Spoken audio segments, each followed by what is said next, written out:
You go. Give it that. That's it.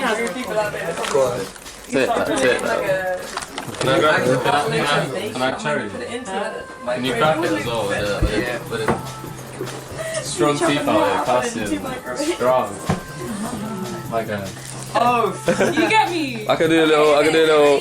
Right, 3, 2, 1, action. I made a really fucking like nerdy list of every song for the past decades that has really resonated with me because I fully deep that we're going into a new decade. The whole concept of 2020 is like, it's exciting to me when you look at the history of how like music and culture and your time span as well in that is mad. Exactly, in the time that we've been born and what that means like going into the 20s when you look at people who were born 20 years before like a subcultural movement started. It's the roaring 20s, isn't it? Yeah, it's the roaring 20s again, Crazy. Which is fucking sick, do you know what I mean? I rediscovered this very recently and I always come back to this album almost every year since it dropped in 2010. New America Part 2, The Return of the Ankh, which is like, sounds like a Star Wars title. It's like such a fucking classic, innit? You weren't with me when we saw Eric. I was with Nyana when we saw Erykah do it Film Day. I was there. You were there, weren't you? But we were in different lost each sections. other. Yeah. We had lost each other. Halfway through that, Erykah did a speech kind of to all like Gen Z and millennials. I don't know if you remember that, but she was 27 when she put out her first album and she was pregnant with her child. And she said when she was making that album, she was making it for us, she was making it for her son. Yeah. And it's because she made music for us to then rediscover. Do you know what I mean? When everyone was rediscovering Erykah's music, like, and being like, yeah, I love like 90s music. So smart though, you don't think that far ahead, like, yeah, and be like, oh, I want to like rediscover this when I'm older. Yeah, crazy. I can't imagine my kids discovering like Mod Step and Nero, like shit that came out like, do you know what I mean? In like 20s and being like, yo, this is so retro. Trust me. No, I'm waiting for the end. All those so weird how music can do that in the sense of like that nostalgic feeling. What you're saying is the same feeling that everyone gets. It's so weird. There's music from past eras that give you a nostalgia of a time that you've never actually lived in. Have you ever had that?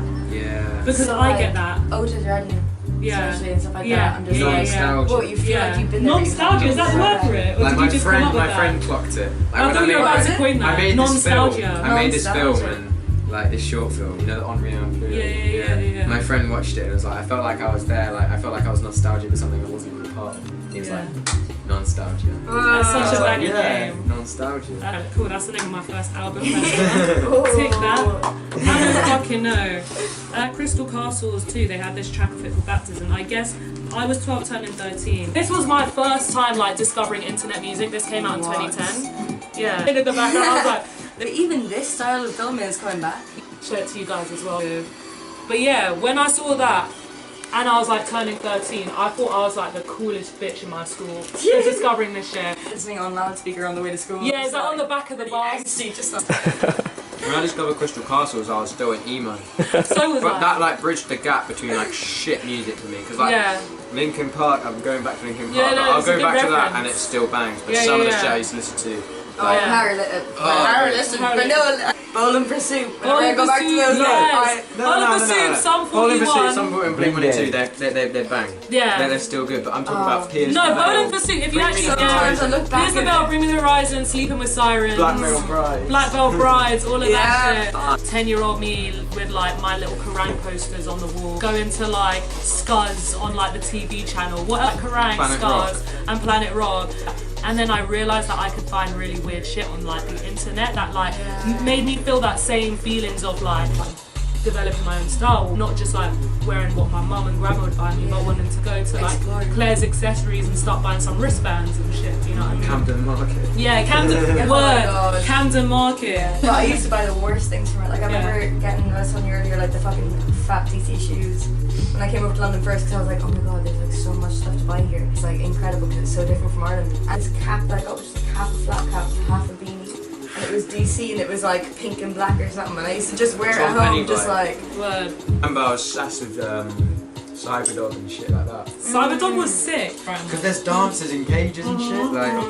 Imagine being a dancer, but being a dancer in like a cyber goth shop. Yeah, that's quite a mad place. Your hours are like 9 to 5. Yeah, exactly, like a 9 to 5, like goth. You never show too much skin. Right, I'm gonna move to 2011 because I feel like we've established the beginning of the decade, which is like finding internet music, starting to develop your own style. Yeah. And the next thing is you start finding stuff that really resonates with you. When I was 13, and I had just discovered like Odd Future, I'd heard about them or whatever, and I was going to like the skate park, like linking my friends and linking my cousins, like Cantaloups. I saw like the fucking donut that everyone was wearing. Like people had these like blue donut hoodies, and I always called them Simpson hoodies. Like me being like 13 years old, I was like, oh, I like your Simpsons hoodie, and someone was like, Margie, that's Odd Future, and I was like, oh yeah, like I knew. I was like, yeah, sure, haha, thanks, and then like went home and like fully googled it, like who the fuck are Odd Future? That's literally still me, though. Yeah. Everything I'm like, hey! I go home and I'm like, what does that mean? I just got the clothes where people wearing t-shirts before I just got the music. Yeah, me too. They had like the Golf Wang cat, like that weird cat with the face. Yeah. And then I just saw the donuts everywhere. You're 13, 17 and 18 seems so old. And there was like 17, 18 year olds wearing like Odd Future shit, and I saw the merch, I was like, that's fucking sick. Craziest fucking like hip hop production I'd heard. I'd never heard beats like these. Yeah. This is a song from 2011, and this is the shit that I still very much listen to today. Do you know what I mean? So good. Yeah. And it's so fucking good. Where's this little speaker? Oh, this is mad for 2011. That's mad. Yeah. You can actually hear like. Yeah, words. 2012 Nopal album, Lonerism by Tame Impala. I just Probably speaking to the times though. I remember making a skate video that feels like we're only going backwards. Yeah. We weren't going very fast, but yeah. it was so It's such a chill backwards, you know. Until like Rihanna remixed one of the songs. Yeah, she remixed. She did a banging remix That's of the that. first time ever. Hearing these sounds is just like fucking sick to me. Do you know what I mean? Oh my days. This sounds like. Wow, that's mad. It sounds like someone. Sounds like that. Yeah. That's the turn of the decade for you. Yeah, for real. That's what I'm crazy. saying. Like this new decade, like I feel like I am so I've got rediscovering some this shit to sound. show you later. I have so much shit to show you as well. I'm so rediscovering those moments of like coming across Tame Impala and like those psychedelic sounds. You guys heard of Ink? They're twin brothers. Yeah, and fucking. It came out in 2012. When you hear the sounds, I saw them live a couple years ago when they came to London. I shit you not, they were not human. Like the way they spoke was like Alien. almost alien. Yeah, that's an important part of 2012 because I feel like they predicted then what the thing of would be. I don't think they cared that was going to be trendy. That was literally just who they were. It's like To be big, do you know what I mean? Yeah. It's exactly like Spooky Black. Like, yeah, I feel like he's over the fact that he was making songs. Massively. That internet R&B sound literally became like SoundCloud music 5 years later. Do you know what I mean? Such a different thing. He's now. Corbin, Yeah. Yeah, I was about to say literally. rebrand. That shit's cool though. What is like? Popular or what life feels like. Yeah, massively. You guys can think of any other anomalies that made music like before it should have been a thing. I mean, I don't know if it's like that time era, but the thing that like brings like the Give me shouts to that my camera. brain. Give me that The thing that camera. shouts to my brain is like Mike Skinner, innit? Like Yeah. they made That's so true. original pipe material was made like in their bedroom. UK staples, you know what I'm saying? Like, Right. and for me, I always like to keep my music UK. Like, yeah, obviously I listen to American shit, but yeah, like the whole thing's cold. You know what I'm saying? Yeah, that's true. And then also like Deantwood. Yeah. I feel like Deanne would almost mock all the music that was about to bang.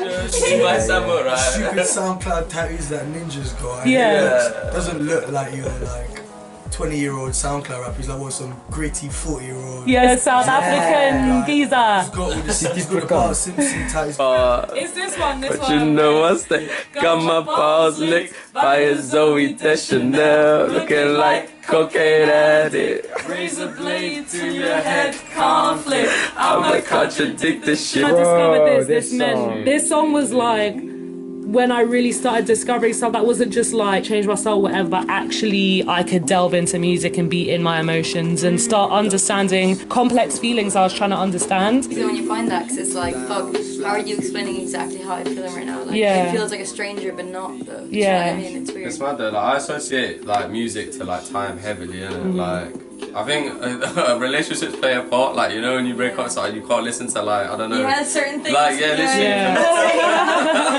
It's so annoying. Whenever you listen to the stuff that you love, you're like, oh, fucking asshole. I feel like there was a time somewhere between 14, 15 and 2017 where people almost embarrassed to like King Cruel. Yeah. Was we were that talking about this. yeah, because I think there was a time where like everybody felt his music was claimed by like I don't know, soft boys and fucking Goldsmith like students or some shit. And it was just like this angsty sort of meme, which was such a shame because I feel like the wrong people claim that music. Yeah, Powerland Bandit baited it out. Yeah. Remember this? Oh, Like, Powerland Bandit, that was a starter pack of like, oh, hey girl, do you want to come smoke hash and listen to King Cruel in my room? And I was like, oh, this like, it's not just me, it's not just me. People who generally had a connection to that music, it would come up and they're almost embarrassed to say that they really liked King Cruel. Yeah, because like King Cruel's like one of my favourite artists. Yeah. And when people say, oh, like, what's your favourite? Like, I can't say King Cruel because it's just such a cliche. That box of Yeah, and then suddenly people are so quick to put it in a box of like, we don't do that, that's weird. And then it's like, and then give it 5 years, and suddenly everyone's like on it. Yeah, it's true. Like, Years of going against the grain, people cussing it out. yeah, literally. Finally.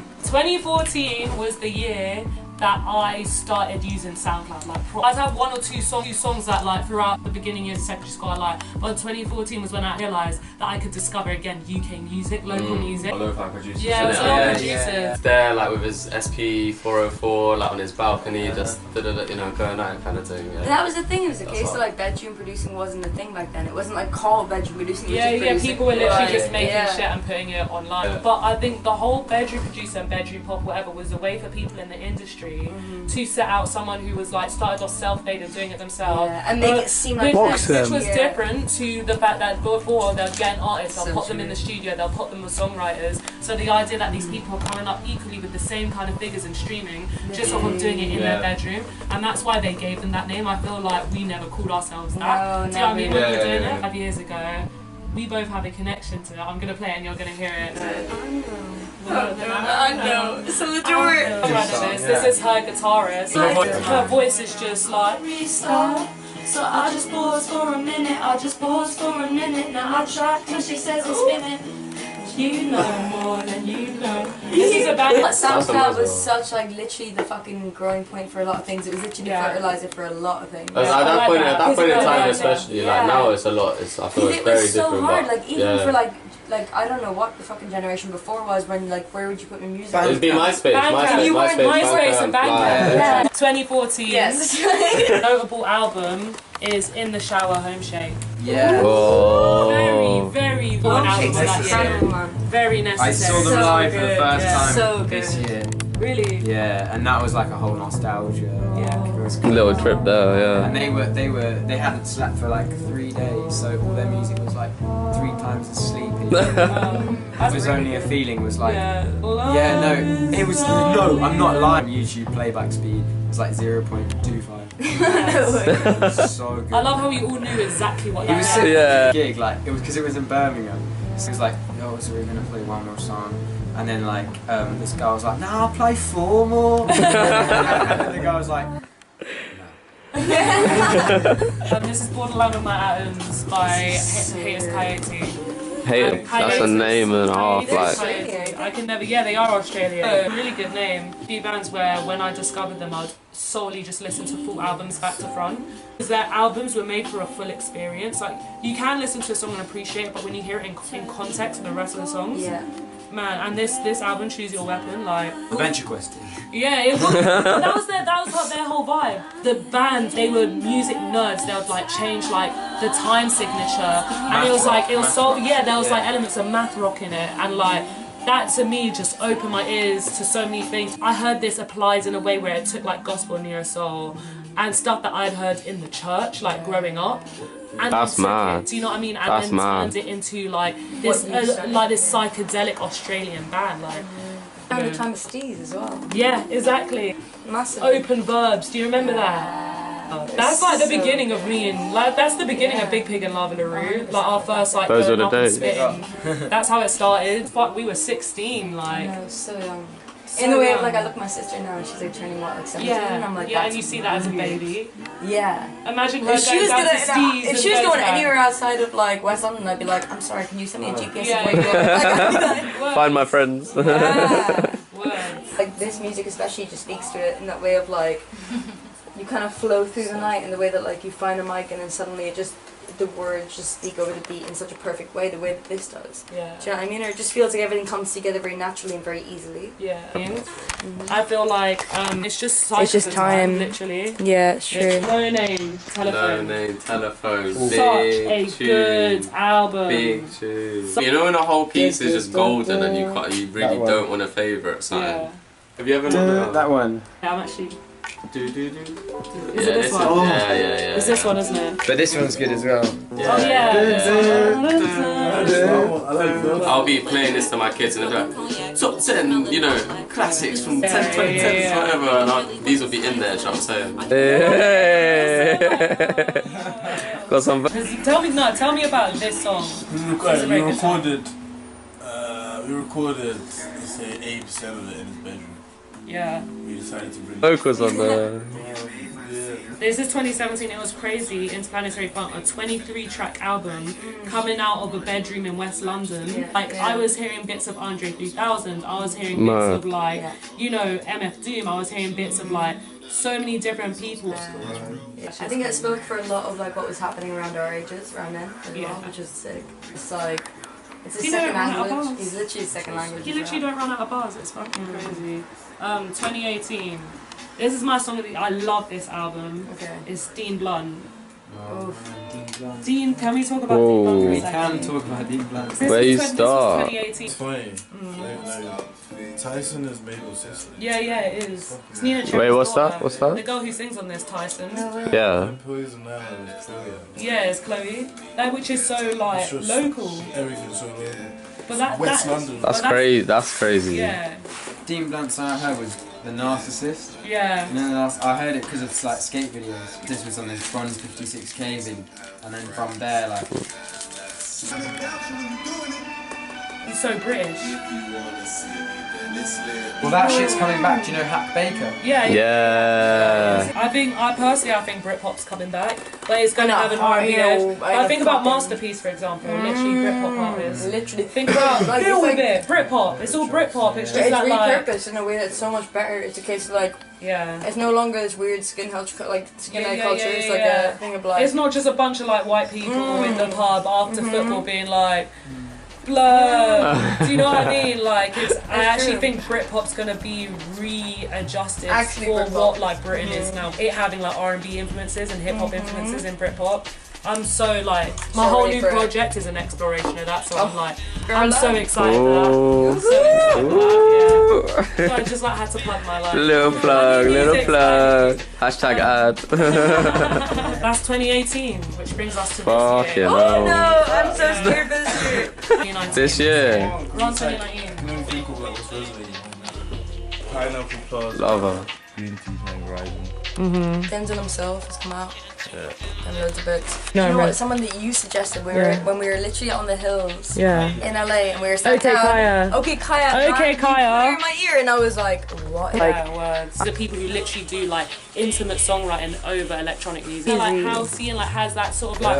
I feel like the same way Britpop from the 2000s is gonna come back. I really predict that like dance music and club music is gonna come back completely different to how Different switch though. music now. People are sick of I'm dance sick of music. People don't want to go to the club anymore because they're sick of club music. It's so People are true. gonna start making club 100%. music again. Do you know what I mean? I Fuck agree with that up. fact that I don't even like going out anymore. I listen to my music instead of just, you know, I feel like things are gonna roll back through how they've been like, it's kind of gonna come back but with a new twang to it, which I have no idea because I can't, I know psychic in it, but it's kind of like vintage will come I know back psychic. in a way. Vintage, it will come back in a Ian, way. 2020 predictions. I liked your idea of the resurgence of Britpop. Yeah. I think that is going to happen. Kind of naughty's pride, I hope so. Word. Yeah, but massively at the times right now with like the election and shit that's gone on, it's like there has to be something, and I want to talk to you about it later. But Okay, good. it's Okay, a case of like it's We'll a make case. plans. Any predictions? Obviously, like.